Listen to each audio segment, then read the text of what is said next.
Hello and welcome to the MLS Soccer Show. I'm your co-host, Tim Crean, the Crean of Calendrillo, and with me, as always, is Mike Calendrillo. Mike, how you doing today? I'm doing what it do. I'm just coming off a cruise, so I'm getting my sea legs back, but I was able to watch a little bit in the sports bar on the cruise. A lot of highlights, so I've got plenty to talk about and plenty to complain about, Tim. Excellent. And as always, Mr. Producer, Andrew Kula. Andrew, how are you? Hey, I'm doing okay. I've got a lot to complain about because I'm not coming off a cruise. So I guess, we're not all that lucky. Very good. Well, we'll get your complaints, questions, hot takes in a little bit, but for now, we will say goodbye. And me and Mike are going to jump into the games of the week this week. There was three big ones we're going to talk about, starting with one of the earlier games of the weekend, the Seattle Sounders 3, LA Galaxy 2, a goal explosion. Very interesting and exciting game to talk about. So, Mike, why don't you kick us off with your thoughts on the Sounders versus the Galaxy? Absolutely. Sounders finally got their 200th MLS win in history, became the fastest team to achieve that mile marker, doing it in 7 fewer games than the LA Galaxy of old, the Beckhams. To do it, they needed to come from behind in the 3-2 win, as Tim just mentioned, getting goals from Jordan the Bloat Morris, Freddie Montero, and Xavier Aranga. Coach Brian Smetzer and company snapped their 9-game MLS losing streak, which dated back to last October 9th. First, the Vancouver Whitecaps, who are just terrible this year. Honestly, it was a pretty decent game. Sounders have only lost now one of their past 14 matches against the Galaxy and are riding a 7-game unbeaten streak against their former team that just constantly used to have their number. The last time they actually thought the Sounders started the regular season with consecutive losses was 2018, which was also the last time they advanced to the CONCACAF Champions League quarterfinals. Who doesn't love themselves some CONCACAF Champions League? Me. I don't care for it at all. I don't. I'm sorry, Tim. I know your team's going to the semifinals, but it doesn't matter. Overall, it was a weird game. It was a good game, but it was a weird game, especially in the 45th minute. Freddie Montero drew and converted a penalty in first half stoppage time. Basically, and this is where it gets weird, he was fending off Albert Rusnak for the opportunity. So these two basically were going nose to nose because Rusnak wanted to take the PK. Montero wanted to take the PK. He was the one that got pulled down in the box. So after a little bit of deliberation and pushing, they decided that it was going to be Montero that was going to take it. And luckily he did. He scored. As for my nemesis, my man, I love you. I do. It's just, unfortunately, we just not seeing eye to eye these days. Jordan Morris, your first MLS goal since 2020. And we know that's because of knee injuries and such. He cleaned up a deflected ball off a corner. It was the third goal in all competitions this year. Again, we're talking about CONCACAF League. Not a fantastic goal if you got to see it, considering that the ball basically felt his feet off a corner. That was deflected. Then Morris falls to the ground and breakdanced his way into the net. Ugly. So ugly, but you know what? We're not in the scorebook. It all looks the same, so it's a goal. I don't really, again, if you didn't watch this game, you wouldn't understand how the Galaxy couldn't win. It was 64 to 36% possession in favor of Galaxy, 14 to 8 shots for the Galaxy. There's a new stat. This is pretty interesting. I just learned the Galaxy missed 3 big opportunities. This is something that is from our friends at FOTmob.com. So there's something you learn every day. A big opportunity missed. There you go.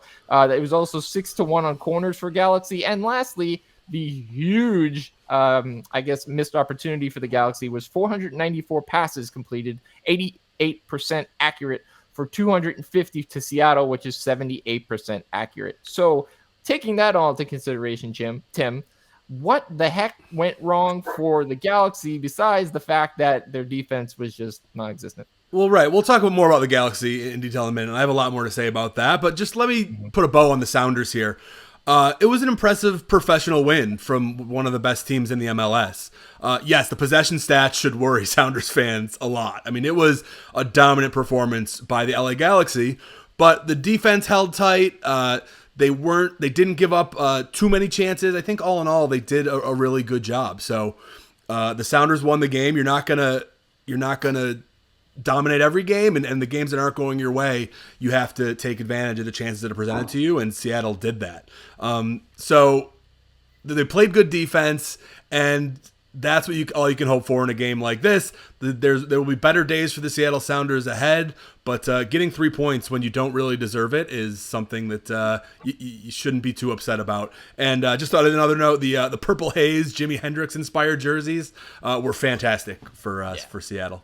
Yeah, they really are. I know Andrew's a big fan of those. I talked about it real quick. The defense, they succumbed to so many areas. Julian Orongo had a miserable first half. Nick DePoy joined him in the second half, having a miserable game.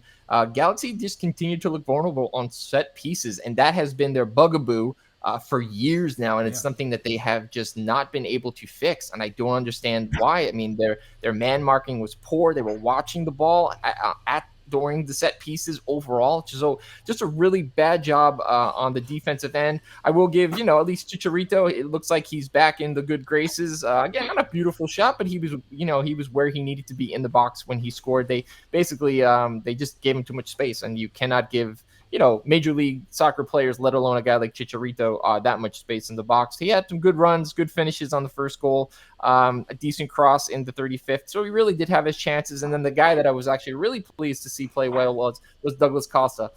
He sent in a dangerous cross in the 40th minute that Chicharito just missed. And he did score his first MLS goal on a deflection from a free kick to start the second half. Overall, he really did well. He served up a nice cross that DePoy missed flat out in the 57th minute. And look, basically he just did his job. That's why he was brought in as a DP. I really liked his link-up play. And the guy that's also been pretty outstanding to start the season is Raheem Edwards. 3 assists, 3 games. So those 3 guys going forward, looking really nice. Your boy Efrain Ramirez, little bit came back down to earth this week. So, but, we'll chalk that up to him being 19. So, I'm not going to worry about the Galaxy. I think they still got a lot going on. Seattle's a good team. Whether or not, they're in a hot take or not, it all depends. But it was a good game. I think these are 2 good teams that if they can stay consistent, will, possibly meet in the playoffs.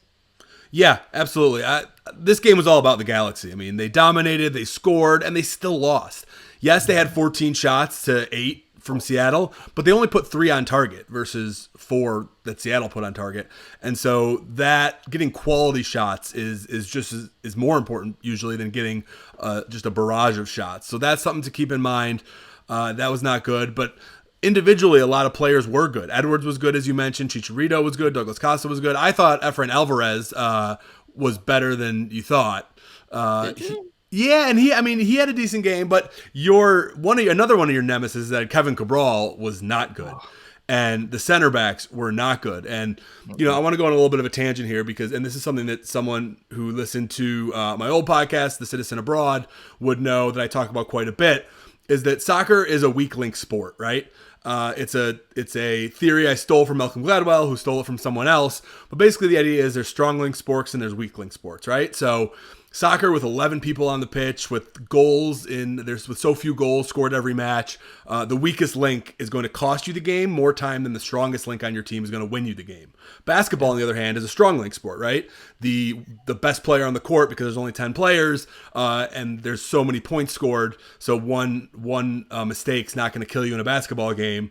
So the team with the best player usually wins. That's why, in LeBron's first time in Cleveland, he can make it to the finals with Ricky Davis and Zildrunas Ilgauskas and those guys, So soccer is a weak link sport, and that's the problem with the Galaxy, is they have some really weak links on this team. As much talent as they have at the top, the center backs are a huge problem, and Cabral is a huge problem. I mean, Cabral did hit the post on a nice shot that could have tied the game at some point, but that's it is what it is, and they need to figure out how to get their best 11 on the field if they hope to win games like this where they dominate but they don't ultimately score. So yeah, back to the game. I thought Alvarez was good all game. I mean, and at the very end, he almost scored a carbon copy goal, just like the one he scored against Charlotte.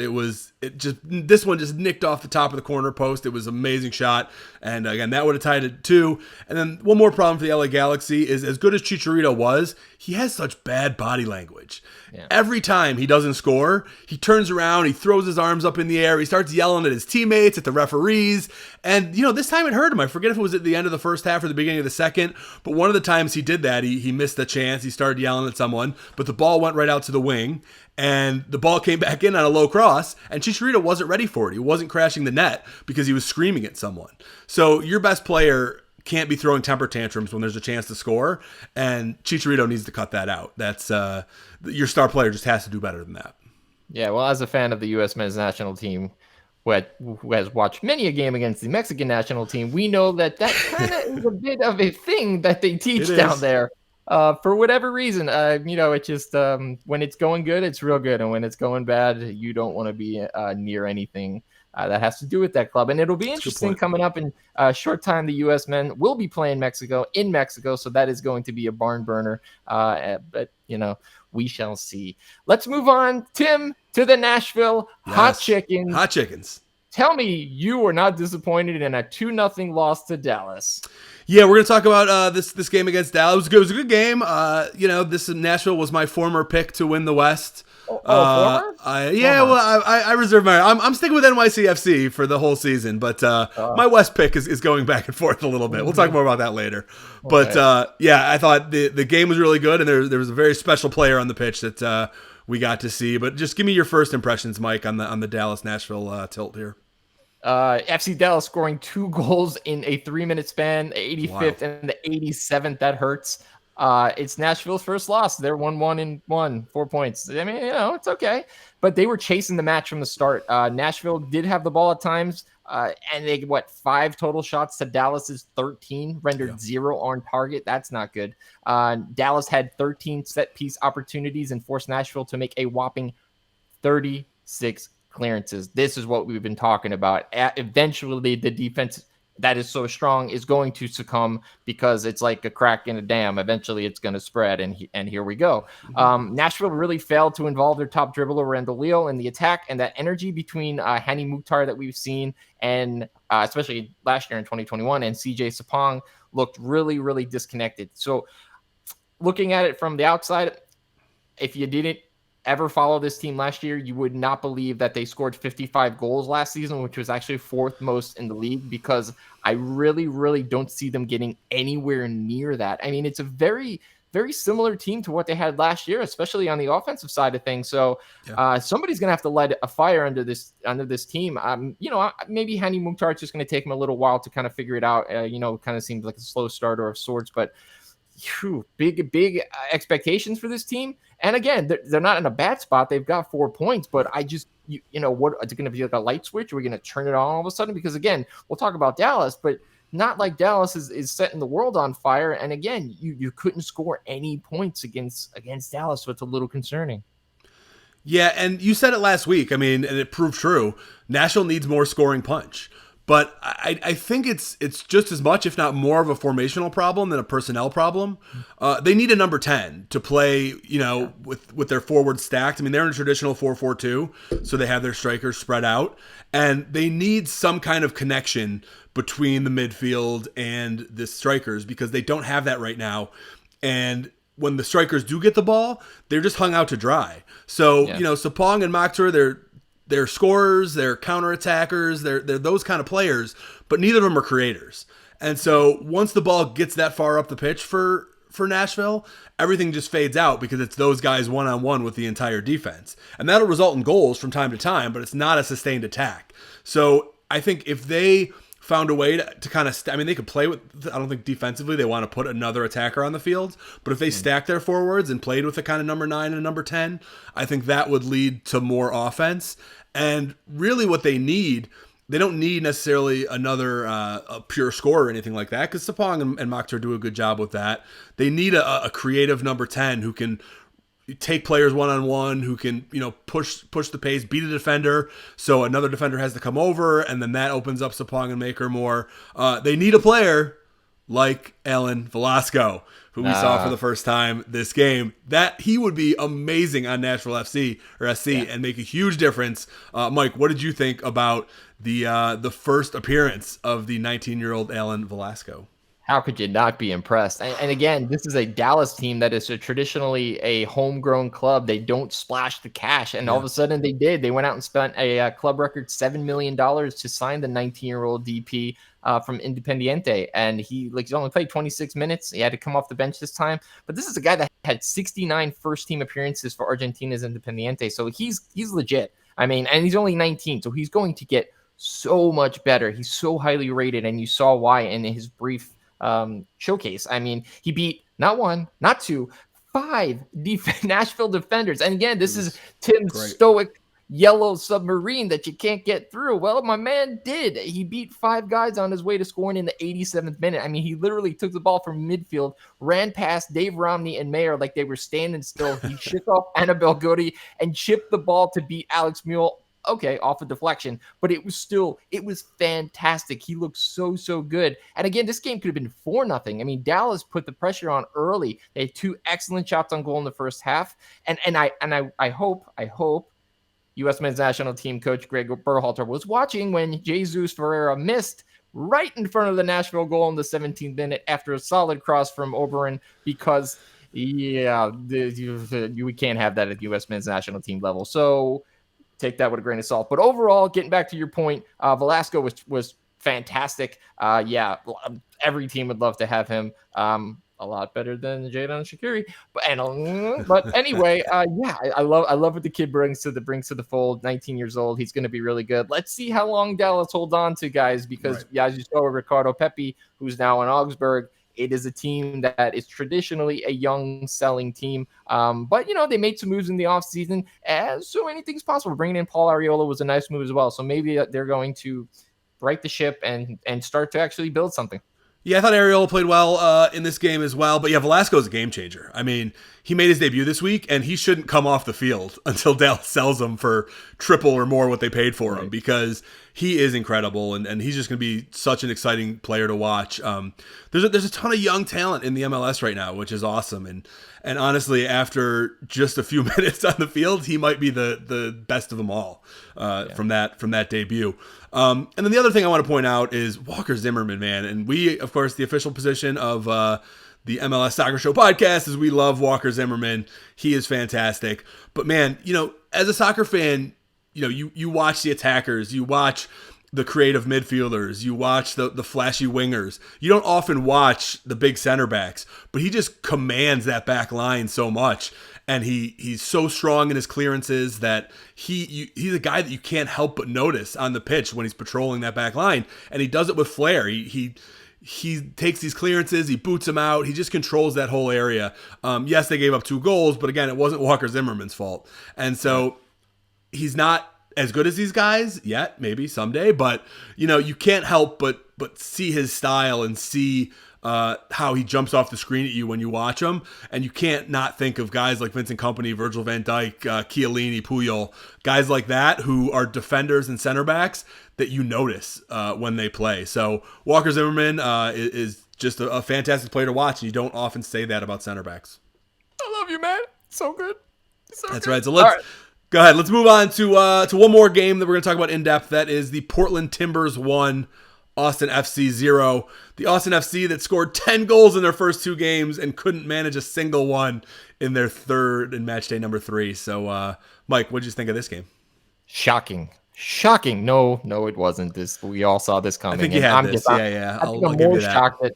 I'm more shocked that Portland only scored 1. But back-to-back draws against the New England Revolution and LAFC to start the year. The Portland Timbers claimed their first victory of the season. Hey, and your boy, Claudio Bravo. No, not that one. The other one. His suspension against LAFC actually had a little bit of something to do with why maybe the score was so low.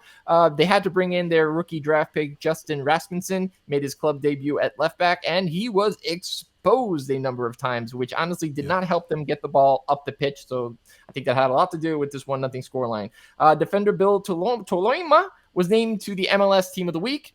Congratulations, young man. Toloima notched the game winner with a powerful diving header off a set piece in the second half. Really, he had some stalwart defense, and he really did help the Timbers earn their first clean sheet of the season to go along with the first win. Their midfielder, Diego Chara, what can you say about him? He's cheap. Was that he is named to the bench of the week, the MLS bench player of the week.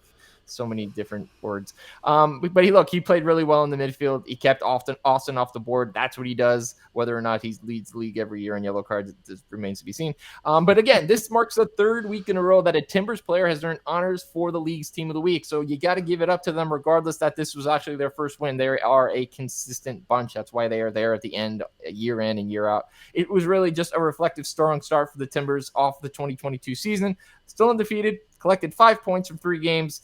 you gotta applaud when it's necessary, and this is typical Portland fashion soccer. Yeah, Portland's legit. I mean, they're a good team. Yes, they've had some issues early in the season, but I mean, they have so much team speed with the Chara brothers, with Moreno up front. I mean, that team speed in the long term is going to allow them to be in games, to win games, to really pressure some of the teams with weaker back lines in the MLS. So that was something incredible to watch. And, the defense, despite Rasmussen being exposed, as you said, a couple times, the defense held up. It was an onslaught from Austin in those final 30 minutes. Portland couldn't really capitalize on the counters, which they had a bunch of with that team speed. But Austin really changed when they brought Ethan Finlay on. Finlay is just an old school winger. He pushed it deep into the corner. He threw in crosses. He drew corner kicks. He really changed that attack for Austin. And, overall, well, first of all, just about Finlay, as a guy who used to love Jesus Navas, one of the purest wingers in the Premier League back in the day, or he reminded me of his play a little bit. Although I think Finlay has a goal this year, which Navas famously went like 3 years without scoring a goal, so not quite the same. But overall, I know Austin scored 10 goals in their first 2 games and none in their third, but I kind of came away with a little more confidence in Austin than I thought. Yes, I thought they could actually win this game, but they're legit and they can compete against the best teams, which Portland is one of them. And I think long term that this was a positive thing, even though they lost the game. So it was a bad beat, but Austin's still in it. And I think they're going to compete in the West. Well, you've heard it there first. Austin. Tim thinks they're going to compete. I think they have been exposed. I mean, I'm sorry. Yeah, there you go. Well, difference of opinion. That's what this MLS Soccer Show so great. is all about. Exactly. And the other thing that makes the show so great is our TOMAS CALIENTES, our hot takes.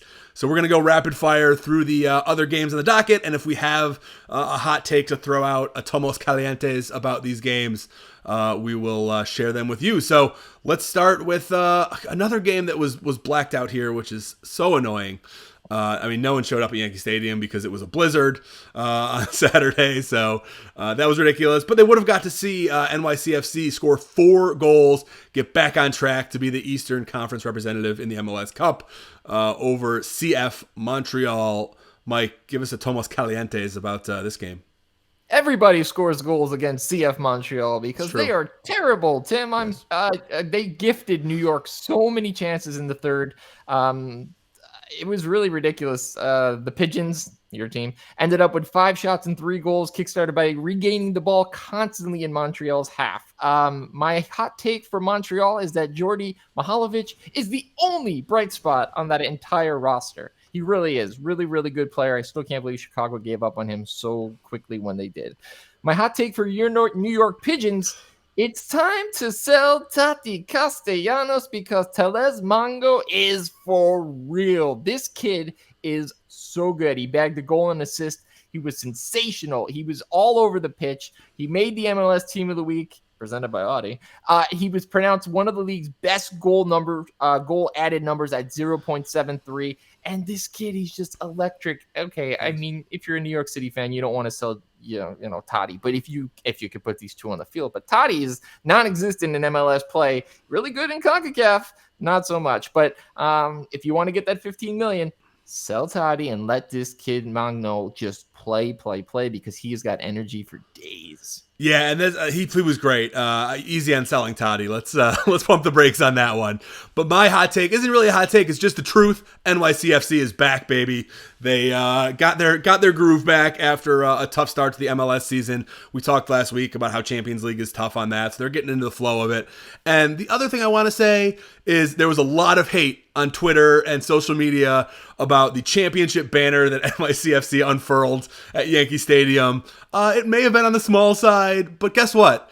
It is 100% bigger than any of your other favorite teams' 2021 championship banner because you don't have one. NYCFC does. Leave them alone. They are the defending champions. Even if it's hanging in the men's room. Yeah, don't worry about that. Columbus Crew 2, Toronto FC 1. Mike, hot take here. Lucas Zelarayan, 14 of his 22 MLS goals are from beyond the 18-yard box. from way downtown. He is fantastic. He scored 4 goals and bagged 2 assists in 3 games this year. He has taken over my MLS MVP power ranking. More on that later. Anyway, his teammate Derek Etienne Jr. has 2 goals and 2 assists this season. And if this 1-2 punch can stay relatively hot for long stretches, here's my hot take, they will contend for the Eastern Conference crown. Yeah, and that dovetails nicely with my hot take is I need to start watching Columbus Crew more because they've had some matchups. They've been on against some interesting games that I wanted to watch more.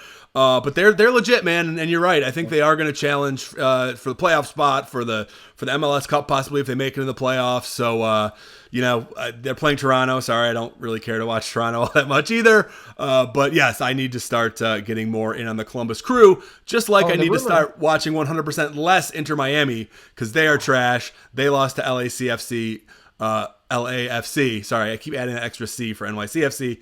LAFC 2-0 on Saturday. Mike, your favorite team, Inter Miami. What do you got to say about them and LAFC? Before I get to the Pink Flamingos, I just wanted to throw in that the rumor with the Columbus Crew is that they are looking to trade Gyasi Zardes. So Greg Berhalter will weep. But if they can get something for him, I think that is just going to help Columbus in the long haul. Now let's move on to the LACC, FCC, CCC, PP team. They won ugly. They really did. But they didn't have any horrific defensive lapses. There was an absurd deflection that kept them from having 3 goals. But it was an improvement from the last couple seasons because traditionally when they went down or they had some lapses in judgment, they couldn't rebound. So hey, you know what? Inter Miami is still a professional-ish team, so it's a win.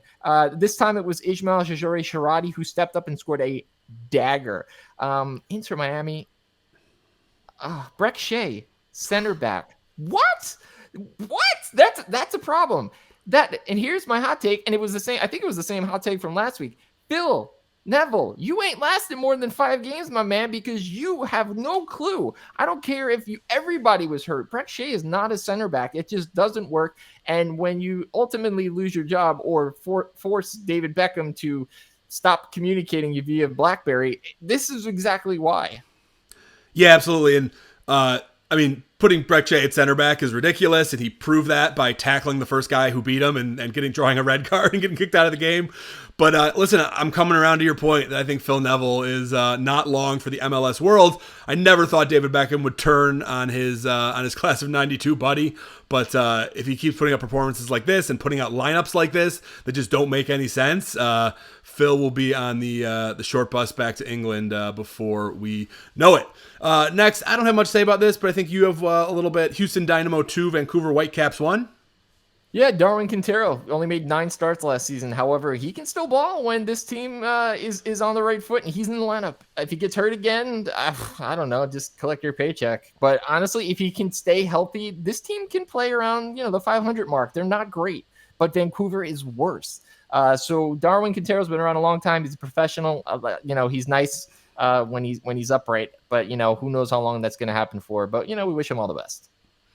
Yeah, that's we do wish him all the best. And now we move on to Chicago Fire 2, DC United 0. Hot takes here?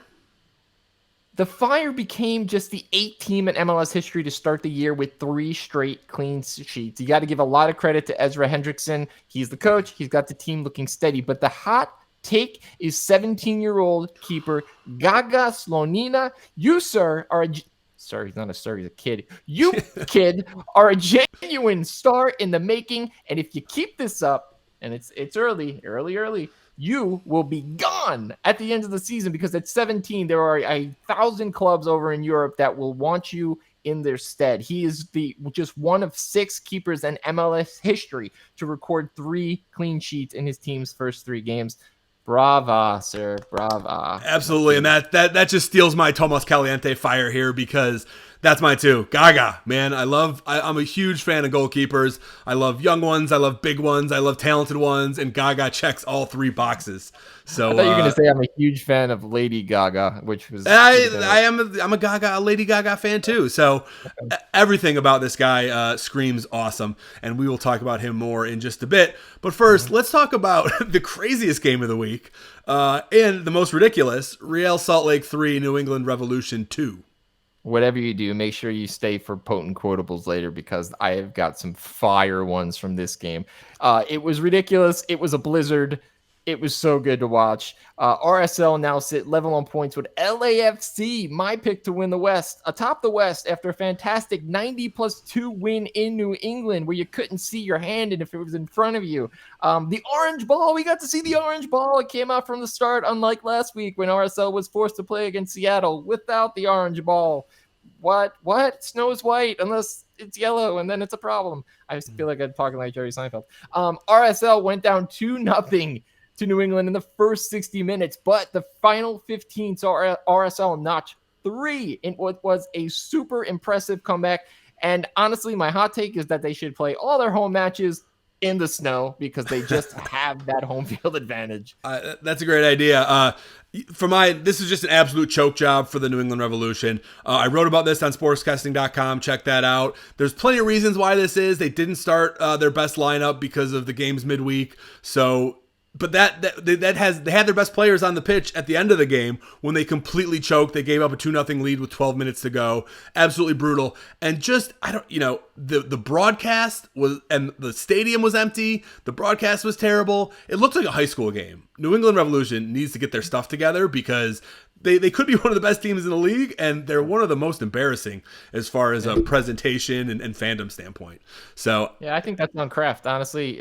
He's been talking about building a stadium for years, and he's just not going to, whether, it's too expensive in New England or Boston or New Hampshire or wherever you want to put the team.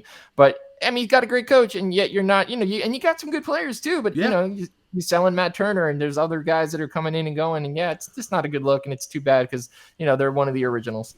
Yeah, Mike, and so you're absolutely right. The word is embarrassing, which I wanted to say again because that is a perfect segue into the next game. Your embarrassing team, Orlando City, fell 2-1, killing my parlay and losing the 3 points to the just dreadful FC Cincinnati. Do you have any hot takes on this one?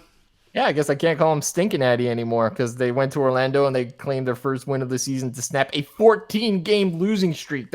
How could you let that happen on your home field? And again, Pato, he looked really good. He had great Lincoln play. He had so many opportunities. And Urso got his goal that he should have had against Chicago with a great header. But the defense that is usually so strong for Orlando City, let them down. I was going to say Joao Martinho, the kid that usually was the first overall pick by LAFC a number of years ago in their expansion season. We've all been waiting for him to show up. And maybe this is why LAFC gave up on him, because he just doesn't look into it. And Ruan falls down more than most people can stand up. I don't get it. This team has so much potential, and they're so aggravating and infuriating that they just have yet to put it together. And I mean, at the end of the day, a lot of it's going to fall on the head coach. So Oscar Barea, I mean, you've done a wonderful job. You've gotten them to the playoffs, a place that they haven't gone, but this team needs to make that next step. The Wolf family that owns the Vikings, that bought this team last year, has put a lot of money into Orlando City. He needs to figure out who needs to be on the field. And we talked about this a couple episodes, that would they get Kara in with Pato? They did. And there was an opportunity where Kara had the beautiful ball on net with a header from Pato, who was just dribbling around in a circle. And somehow, I don't know how he saw Kara going, but that was vintage Pato, and it didn't work. But whether it's pulling the strings too late or just not having the right guys in the back line, Pareja, missing the playoffs this year could cost you your job. Yeah, it could. And, I mean, my quick hot take is Orlando is dead to me because they cost me money. But more than that, no, it's coaching. I mean, if the defense is going to be terrible, then you need to figure a way to get Pato, Torres, Kara, Junior Urso, Benji Michel all on the field at the same time and just be an offensive team and, win games 3-2, 4-2, 4-3, whatever it is, because your defense is awful and you have these weapons. And when you're being cute about it and playing a couple at a time, it's not working and not resulting in the chances you need. So get the offense on the field. Next game, Philadelphia Union 2, San Jose Earthquake 0. Mike, what do you think about Philly? I'd love me some XG, some expected goal differential. Yes. That's one of my favorite stats in the world. Maybe, I don't know, the other one could be taken over now. Big chances, that's a cool one. But Philly went out and put up 3 goals worth of XG, but they only got 2. So one day I'm going to have to figure out how this all works. But it was, Math. You know what? Union were really good with the ball. They really were. Jim Curtin, we talk about you players, coach, Please don't take the U.S. men's national team anytime soon. His 100th MLS regular season win came on just 31% possession, 56% pass accuracy. Wow. If you looked at this game, you would have thought that Philly was, a USL team. No offense. But the eye test, they look like a small-time club swinging way above their weight class, and I get that that's like a Philly thing. But I'm a little concerned because San Jose is a really bad team, and I picked Philly to win the East. So I'm a little, I'm worried. They're going to make the playoffs. They're going to be there. But again, when you play like this, my hot take is it's not enough. It's not enough to win it all. Yeah, they need to get better at times, but I like what Jim Curtin's doing. Like you said, they're swinging above their weight class a little bit, and my hot take, despite what you say, Mike, is that he should be the next coach of the U.S. men's national team, the bridge between Berhalter and Pep Guardiola when he takes over for the next World Cup. So that's Greg Berhalter. You're killing me. Okay, you're killing me.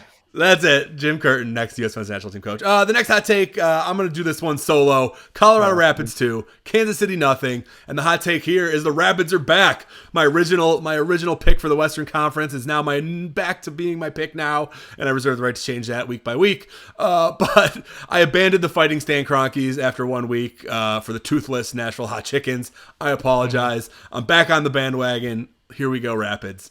Next, Mike, Atlanta United 2, we moved to the Sunday games. Charlotte FC 1. Go ahead and give your hot take, which I'm incredibly jealous of because I think it's a fantastic take. Thank you. Yes, well, Charlotte has kept it alive. They will not win more than 2 games, so I'm good on that so far. But they did play better because 21-year-old midfielder Ben Bender, the first overall pick in the Super Draft, is Charlotte's best player. No, it is not Christian Fuchs. Sorry. This kid from Baltimore, he played a team-high 5 key passes, posted an 85% pass completion rate, and won 80% of his duels. Wow. I mean, again, we talk about all these guys coming in from other leagues, other countries, and it takes them a little while to kind of hit the ground running. Not Ben Bender. And again, he's getting to play because this roster isn't very good, and then that definitely is going to aid him in his ability. But Ben Bender, right now, my man, Rookie of the Year? Yeah, listen, that's mine as well. Ben Bender. I'm so mad I had him in my notes to talk about him the last game because I thought he was one of the bright spots against LA against the LA Galaxy last week, but I didn't mention him. But yeah, Ben Bender's fantastic. Number 1 overall pick. Could be a U.S. men's national team star sometime soon. We'll see. But he is the player to watch on Charlotte FC, and those type of players are few and far between. Last but not least, and I scrolled down far enough so I know this is the last one. This time, unlike last week, Minnesota United 1, Red Bull 0. What the heck is going on with the Red Bulls? Last week's fireworks led to a completely anemic performance against Minnesota United. And on the other hand, like I said on last week's podcast, Minnesota United is underrated. Watch out for them. They could, I don't know if they're going to make the playoffs this year, but they can be a real spoiler and give some teams a very hard time. Cost them 2 points. Occasionally like this, cost the team 3 points. So look out for Minnesota United. That ends the Tomas Calientes. So, Mike, now let's rank stuff. Last week, we gave our power rankings. This week, we're going to do our top 5 MVP candidates after 3 weeks. So let's start with you, Mike. Give us your MVP candidates. All right, I'm going to start at number 5 because that builds more excitement. It's Yimi Chara up in Portland. The other Chara, the young Chara, the Matrix bicycle kick, Keanu Reeves Chara, 2 goals. And it's not about the goals. It's kind of about the goals. He's just really, really good in the midfield. And I know more than likely an MVP is not going to go to a midfielder. It's just a thing. But he looks really good, and I'm going to give him credit where credit is due because who doesn't love a good number 6 or number 5? I mean, these guys are underrated. We talk about, I'm a huge Italian soccer fan, and these guys are just the backbone of great Italian teams. So I'm happy for Yimi. Number 4. Chicharito, whether he has really good body language or really bad body language, he's important on the field to LA Galaxy. Got his 2nd goal of the season. They need him. He needs them. They need to come together, especially in a World Cup year. Whether or not he's going to make the team remains to be seen, but he's important. Number 3, another Mexican international, Carlos Vela. Since scoring that hat trick in the opening week, he's gone a little quiet. He's still a force in the field people are going to reckon with because he's going to demand double teams most of the time. We still did hear that really odd quote last week from Cherundolo where he's like, Carlos is always feeling something. Well, I guess he's still feeling something this week because they won. He didn't have to do too much. He's starting to slip in my power rankings as far as MVP. Now he's at 3. Next week, we'll see. If I'm like Tim's pick for the West, he'll be out. Number 2, the sleeper. My man, never thought I'd put a keeper in the top 5, but it's Gabriel Slonina. That's his name. 3 clean sheets. We already talked about it. One of 6 MLS keepers ever to have 3 clean sheets in the team's 3 games. It will be increasingly difficult for a keeper to win an MVP, but Andre Blake got close a couple years ago for Philly, so it is very possible that Gaga could stay in the top 5, but he is 17, so we'll see once the weather gets really hot how that reacts. And number 1, Lucas Zelarayan. Tim, you got to start watching some Columbus Crew because he's got 4 goals, and this is a Crew team that will lull you to sleep. But look, Zelarayan is a professional. He knows how to score goals, and if this Crew team wins, it's going to likely be because of him and his goal scoring prowess. So get on the bandwagon while you can. Yeah, Zelarayan, someone I need to watch more of, so we'll talk about him maybe next week. He might join my list soon. And like you said, I couldn't put Chicharito on with the bad body language. I think he drags the team down at times more than he lifts them up. So my 5 started from the back, and literally started from the back. Walker Zimmerman, a center back, is never going to win MLS MVP. But again, he jumps off the screen at you. He anchors that defense, possibly the best defense in the league. Yes, they let up 2 goals this week, but that happens in soccer. So Walker Zimmerman is just one of the best. If this was a just purely best player in the league award, I mean, Walker Zimmerman would be right up there. Number 4, again, a keeper. Gaga Slonina is fantastic. I think, like you said, a keeper could win if they have an amazing year. I don't know if a 17-year-old will win. But listen, I thought I was being creative putting him on my list. You put him much higher than I did. So I think that speaks volumes. Number 3, Jimmy Chara, I think they call. I don't know how we're gonna go with this. Chara, the man of the many bicycle kicks, is number 3.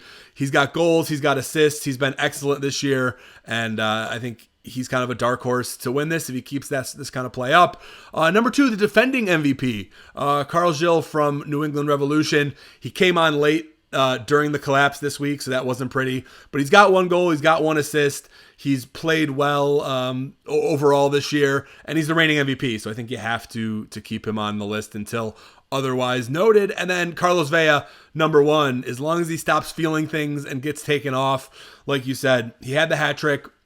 And he is the man that the entire defense focuses on when you're playing LAFC. So I think he could easily win this MVP. I know 3 weeks is hard to just do pure results. Zelarayan obviously has 4 goals, so I mean he would be towards the top of this list if you're just doing that. But some of this is projecting out too, and I think again if he stays healthy, Vela is going to get a lot of publicity, especially since he plays. There's a difference between playing in Columbus, Ohio, and playing in LA when award season comes around, and you have to keep that into perspective a little bit. So that's my 5. Mike, any thoughts on that? Yeah, Carlos Gil, he's the reigning MVP. He is really good, but we've also seen the Carlos Gil before he went to New England, and he was not very good. So, I hope with age he can maintain that consistency of being really good. So that'll be interesting. New England needs him to play really well. Walker Zimmerman, best hair in the league for sure. But again, center back's never going to win it. No. It's tough. And that team is treading water. So, I mean, good picks overall. I personally put Zelarayan on there just because I like goal scorers, and I think that 9 times out of 10 they're going to win. But again, anything can happen. Nobody's wrong unless, of course, you root for Inter Miami. Anyway, it's one of our favorite segments. It's Kicking and Screaming with producer Andrew. And we always say, like the great Ted Lasso, which is now in production, by the way. So get ready for that on Apple TV coming soon. It's going to be so good. You could fill 2 internets with what I don't know about football. And that's my best Ted Lasso impersonation. Kelly could be better. So where is he? Is he here? Can He's we here. Get him on? Welcome, Andrew, to the screen here. Is he here? Hey, guys. There you go. All right. So I've got a couple of hot takes. Oh, hey, here I am. Couple hot takes. They're really broad, but I've been thinking about how do we take the MLS and make it even more accessible and interesting for the filthy casual fan like me. So I've got 2 takes. I want to get your guys' opinions on them. First of all, number 1 take. I want to see relegation and promotion, kind of like how they do over in Europe. I want the worst team, or maybe the worst two teams, to be kicked down to the league underneath and then pull up one of those teams above. Here's kind of my idea of that. I'm originally from Detroit, and they've got a really good club team there, Detroit City FC. I mean, people love that team up there. And I think they're pretty competitive. It would be so cool if they win whatever league they're in, and then whatever MLS team is just the worst, they flip-flop every year. I think that would just make things much more accessible to just, all these cities that might not have an MLS team but have a really competitive club team. What do you guys think? Man, you're 100% correct, spot on. And Detroit is really a really good team, and correct me if I'm wrong, but I believe they're owned by the Gilbert family, who owns the Cavaliers. So they've got plenty of money, and they were in contention for one of the MLS spots, and they may still be as the league continues to expand. Although I think Las Vegas is probably going to get the next spot after your new team, St. Louis, comes in the league next year. And speaking of St. Louis, real quick, not to get off tangent, looks like they are going to sign Roman Bürki from Dortmund, who just 2 years ago was their starting keeper in the Bundesliga and plays for the Swiss national team. So, Andrew, this is awesome for you guys. This is a big-time signing, someone to get really, really behind. So congratulations to St. Louis. But back to your point, I love relegation. Nice. It's unfortunately not going to happen for many reasons, it's sad because a lot of people don't look at MLS the same way as they do as leagues across the globe because there is no relegation. So you're saying, oh, well, I just missed the playoffs, so I'm not going anywhere. Whereas, if you get dropped three teams basically, and all the big leagues go down, 3 new teams come up. They even have great playoffs in the championship in England, where the 3 and 4 teams play, and whoever wins that game gets to go up with the top 2 teams that automatically qualify. So it's such a great idea. However, in the States, because we don't have that in any of our sports specifically.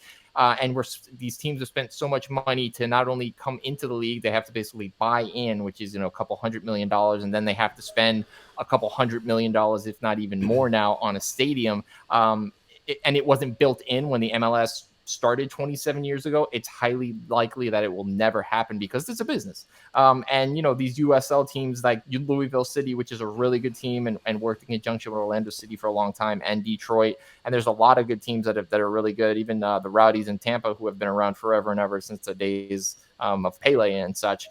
It's just, since it's a business, it won't happen, unfortunately, because there's too much money at stake, and there's just I don't know. If it was in play when MLS started many, many years ago, but again, between the USL and the NASL and the MLS, it would just be like having, the Yankees don't make the playoffs, and then all of a sudden you're bringing up the Trenton Thunder or the Columbus Clippers or one of their minor league system teams. And even though there are minor league system teams, like Orlando City has an Orlando City B, it would really just be, I think the level of play is just so different.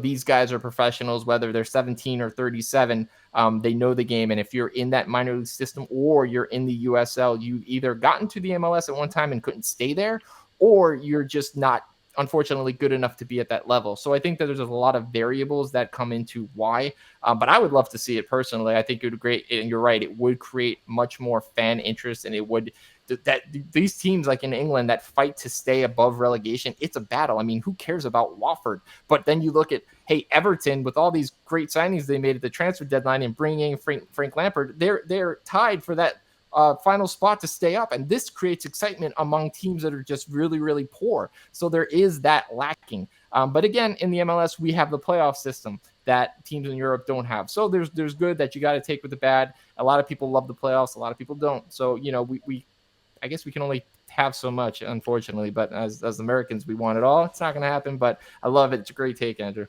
Yeah, and just real quick, I agree. I would love to see relegation, but you're right. Financially, it just doesn't make sense, and part of that is because support-wise. I mean, the reasons relegation works in a country like England is you have to realize that there's 5 or 6 levels of professional football in England. So there's 100+ teams over a country that's the size of Alabama. And so that's how crazy they are about their football over there. And so if a tiny team like, AFC Wimbledon, right, just builds up and wins and makes a Premier League, they have a big enough stadium to support the fans and sell out and really get into it and make money that way as well to compete with some of the bigger teams in the Premier League. But I mean, you look at my hometown club of the Rochester Rhinos, who have a tiny stadium, and it's in Rochester, and it's great. They get support, but they wouldn't get the astronomical support they would if they got to the MLS, because just Americans and Rochesterians and that kind of things don't care about soccer like they do in other countries. So it's a great idea. I would love to see it. Unfortunately, financially, I agree with Mike. It's just not that realistic. Well, shoot. Okay. Well, here's my hot take number 2. Tim, I'm going to pitch this one to you first, because we had a really good discussion about the last one. I think this one's just going to devolve into insanity. I was thinking about this last night before I was falling asleep, so that tells you what this hot take is about. Again, this is all just based on how do we make the sport even more accessible to the normal American. My idea, last 10 minutes of the match, including overtime or whatever the hell you call it, what you do, they take the normal ball, pick it up, roll out like a sparkly yellow ball, and it's worth 2 goals whenever it goes in. Ooh, like the money ball. Okay. The money ball idea, that's interesting. I mean, we did see the orange ball, as Mike mentioned. They play with an orange ball in the snow, so you already have the different color ball kind of thing in effect. I don't know about rolling it out late. I mean, listen, soccer is one of the oldest and most well-loved sports in the world, so I don't think you're going to get a fundamental change like that. I think, though, if you're on kind of the right track, one thing Americans love, and you see this, they did this to lacrosse, which of course doesn't have the following that soccer does around the world, but they did implement a 3-point, a 2-point, and a 3-point line of sorts. Like that. So maybe not kind of change it with the timing, but maybe if you score from outside that 18-yard box, it's a 2-point goal and a 3-point goal even further back. So it'll never happen. But I wouldn't. I like that the MLS is traditional soccer, and that's why players come and for the older players and stuff like that. But listen, at the lower levels in America, I think adding some fun stuff like that wouldn't be the worst idea in the world. Yeah, give it a shot. You know what? And going back to MLS, how it wasn't always traditional soccer when it premiered in '96, literally overtime was a one-on-one with a goal scorer and a goalkeeper, and they would run at one another. There is footage of this. Go on YouTube. And Tony Meola, who was one of the greatest U.S. men's national team players of all time, he's in the U.S. Hall of Fame. Fantastic soccer player. Man, he's on satellite radio, Sirius XM. He's awesome. Great announcer. He works with the Chicago Fire now. He talks all the time about this, how he loved it. He would love to be the keeper, the big body in net with speed. And look, these two men running at each other, and the keeper's going for the ball, and the guy's trying to chip him, or they're trying to go around him. I mean, that's exciting. It kind of also put MLS in a negative light across the globe because it was like a gimmick. It's kind of like an NBA because of Steph Curry has ruined the 3-point shot. Now we need a 4-point shot. We need a 5-point shot from half court. But I do think it'd be awesome in like the All-Star game for instance. So if I was lucky enough to go to an All-Star game a couple years ago when it was here in Orlando City, and they played Atletico Madrid. Now, if something ever happened where you weren't able to get these giant clubs from across the pond, I think maybe implementing something like that, maybe like the Pro Bowl in the NFL needs to go away because it's just so boring and it's touch football. Yeah, it's terrible. And how the skills competition is so much more exciting. You could almost do something like this because the MLS does do their own type of skills competition the night before. And it's super exciting. It's kind of very similar to if you ever play FIFA on PlayStation. You try to hit the bullseye, or you try to get the ball into the giant bucket. You try to chip it in. So I think, if we did away with these European clubs, or they didn't want to come here anymore for whatever reason, hey, let's go with the 2-point shot. Let's go with the 3-point shot. We talked about Zelarayan, how 14 of his goals are from over 22 yards. Hey, that should be worth more than 2 goals. I think Andrew's onto something here. Let's go. Let's write it up. Let's send it to Don Garber. I like it. And hey, Andrew, real quick before we say goodbye for the day here, Tony Meola, do you know his little trivia? Do you know his NFL connection? No. So Tony Meola, the goalkeeper for the U.S. men's national team in the early to mid 90s, as his career was winding down, he actually tried out to become the punter for the New York Jets. Okay. He did not make the team, but it was a big deal that he was going to be the punter. He could make the team now, though. He could play. He could play now. Yeah, and I'm a Jets fan, so there's that. Weren't the Grammaticas pretty good soccer players? Is that who they were? Yeah, Martine and John, I think his name was. No, that wasn't his name. I'd like to see more NFL players in MLS and more MLS players in the NFL. Let's shake it up a little. Who was the kicker? Michael Badgley, wasn't it? A couple years ago, he was an MLS player, and then he signed with the Chargers. I forget if he was with the Colts last year. I know he wasn't the gentleman who was kicked by Urban Meyer, if I'm not mistaken. Oh yes. Yeah. So there you go. We've got a little MLS connection. I just hope that if that happens, that they stay as kickers, because the average size of the MLS player is probably about 5'8", 160 pounds. So I don't know. I don't know if any of those guys are going to be playing middle linebacker anytime soon. But Andrew, thank you very much for your hot takes. We will see you next week as we move on to the final portions of the show. First, Mike, let's go into our potent quotables. There's 2 quotes you found this week that are interesting from the Real Salt Lake New England Revolution debacle. Slowly becoming my favorite segment, Tim. Got to be honest with you, because these are gold. I try to find the most ridiculous, funny quotes I can. First one comes from reigning MLS MVP Carlos Gil on the blizzard-like conditions in Salt Lake. He says, quote, "It's impossible to play football today." He then goes on to say, "I cannot talk with my teammates. I cannot run. I cannot do anything. It's impossible. It's not football. Stop the effing game." Just stop the effing game. I mean, why is it so hard? Listen, Gil is he's Spanish, so he grew up, I'm sure, in a lovely place where the weather is warm and sunny and beautiful all the time. But listen, buddy, this is soccer in America, especially in March. This is what you're going to get. The U.S. men's national team almost gave Honduras frostbite the other day, almost killed some players by playing in sub-zero temperatures. This is what we do in America, so shut up. America, get your snow boots out and kick the ball, man. That's right. What we do. But it's funny because Bruce Arena, who my next potent quotable is from, he not, and this isn't going to be it, but he spoke to that as well, and he basically just said, hey, both teams had to play in the snow. It's not great, but we've played in the snow before. Man, I love Bruce Arena. He's just such a great guy, and I'm going to go, and this quote here is why I love him even more. We talk about VAR on this show because it is atrocious. Andrew calls it VCR, and he's right. It might as well be because it's outdated. Bruce Arena on VAR not being looked at when Pablo Ruiz connected with Justin Glad on a free kick in the 80th minute to tie the game. Immediately, Revolution players began to protest, and replay showed why. The ball was clearly moving when it was struck by Ruiz. Now, here's the quote from my favorite coach. "Yeah, the ball was moving. They looked at it, and they said it didn't move. We have the most inefficient use of VAR probably in the world. We looked at it, the ball was moving. Having said that, though, they still got the goal and all of that, but there's no point in having VAR if they can't look at that tape and make that decision. What can I say? I mean, that's exactly what I said, the Chicago-Orlando City game. To counteract that, the officiating crew offered their insight when asked why the play wasn't stopped and why VAR wasn't used. They responded, the incident is outside the VAR protocol and VAR is not permitted to intervene. Then exactly what Bruce said, why have it? If you can't review everything, don't review anything, Tim. Yeah, VAR, put that to one side. I mean, things are reviewable, things aren't, whatever. I'm not a fan of VAR. I'm not going to defend it, but it is what it is. And, the ball was rolling because of the wind in this ridiculous weather, and it wasn't malicious, and I don't know if it helped the free kick or anything, because it was windy because it was crappy weather. There were no fans in the stadium to help block the wind because you have a crappy stadium in New England. You have no fans, and you had terrible set-piece defending. That's the reason that they lost that game, not because of the ball rolling a little bit. So shut up, Bruce Arenas, as well.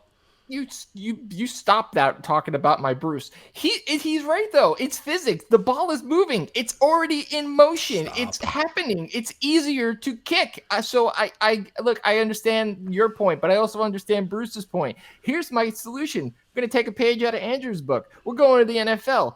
A little man is going to put his fingers on top of the ball, and we're going to hold it. Because you know what? The letter of the law says you can't kick a moving ball on a set piece. So I'm going to put my little fingers, my tiny baby hand on top of this ball, and it's not going to move. Why is that so difficult? Why has that not been thought of from the people that make a lot more money than you and I to figure out the MLS? I mean, it seems simple enough.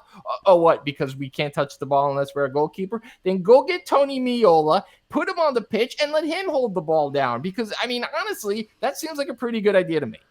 I love that idea, actually. So I'm on board with that. But, I don't know. The ball rolling didn't seem like the biggest problem of choking up a 2-goal lead with 12 minutes to go. So let's not go too deep on that, Bruce. I'm sorry.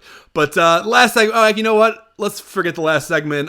Betting on football is not fun, as I learned this weekend. So, okay, I guess we'll do it if you want to, Mike. We're doing it. All right. So, Mike, listen. Go ahead. Well, no, we're going to make some changes to it, too, because, we haven't been betting the same exact amount of games we did last week. So we're going to figure it out. It's going to be 7 games from now on. Okay. So we're going to keep it even because I'm wiping the floor with you as we currently speak. So I don't want to hear well, you cheated. You did less games, blah, blah, blah. I don't want to hear any of that when it comes because I want the golden boot and I will win the golden boot. Fair enough. Well, right now you have the lead. You are 7-4 overall. I am 5-6 overall. You got there with a 3-2 week last week. I got to where I am with a 2-5 week last week. Now, listen, if that was a 3-4 week, if Orlando didn't job me super awfully, it would look a little bit better. But that's where we stand. I did not know these new rules, so I did not pick 7 games. I will do that next week. So let's go ahead and give me your 7, then I'll give you my 5. I'm you know what? I'm not emotionally capable of picking 7 games this week after last week. So I'm going to go with 5 and we'll start the new rules next week. How's that sound? Yes, we're starting the rules because the graphics I made that you can check out on MLS Soccer Show on any of your favorite social media networks hold 7 spaces. So that's exactly why I made this rule. It's simple enough. I just rinse and repeat. Anyway, starting with the easiest game you'll ever pick, DC plus 195 over Inter Miami. Don't take Inter Miami ever until they figure out what the heck is going on. This one breaks my heart because it's going to be a draw. It's going to be Galaxy plus 275 to draw with Orlando City. My heart wants to say that Orlando City figures it out, but my brain says that the Galaxy will probably beat them. So to come to some kind of conclusion where I don't cry, I'm going to say a draw. Usually I don't bet on a draw because it's very difficult, but here we go. Portland, another easy one for me. I know Dallas looked better, but I really believe in Portland, plus 235 over Dallas. The Revolution have got to figure it out against Charlotte because it's Charlotte. So take the Revolution plus 105. Then Tim's favorite. You know what? I'm going to go out on a limb and say this is Tim's pick to win the West next week. Minnesota plus negative 140 over San Jose. San Jose is terrible.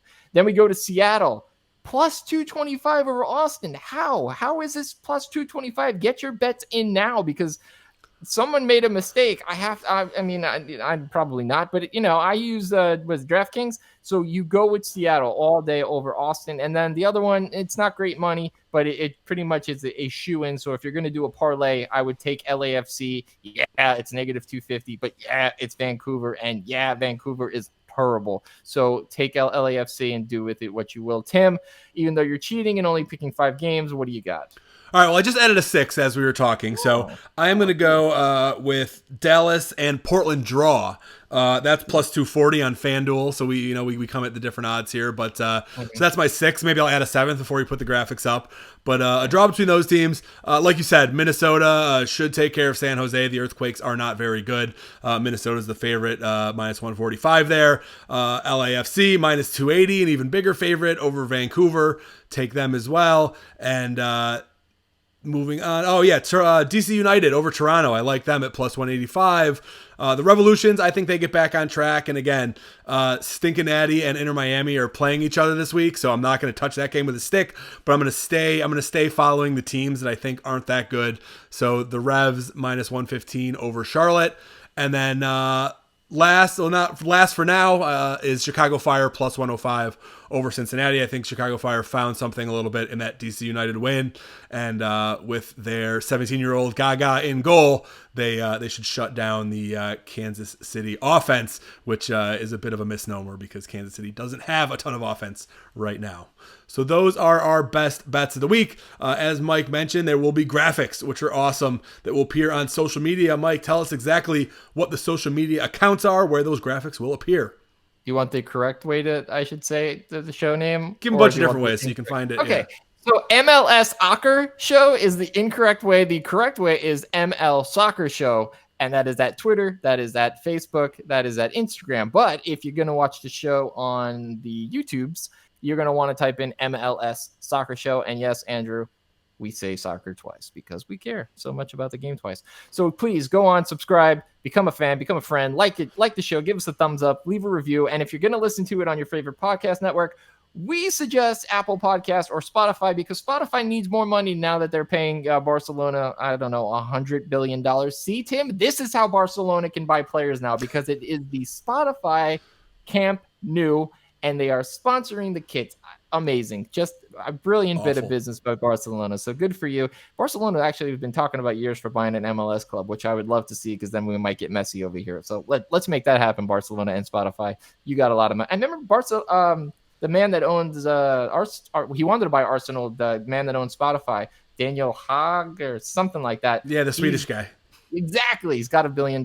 He should buy an MLS team too. So why not? So that's been our show. Episode 4 is in the can, right? 3, 4? It's 3 of the MLS. Episode 3 is in the can. We've done a lot of these shows. It's just, it's just a thing. But we appreciate you guys as always. We've had a lot of fun. To our producer, Mr. Andrew, you the man. Love your hot take. Tim, fantastic as always. Me, do better next week. All right, guys. Talk to you soon.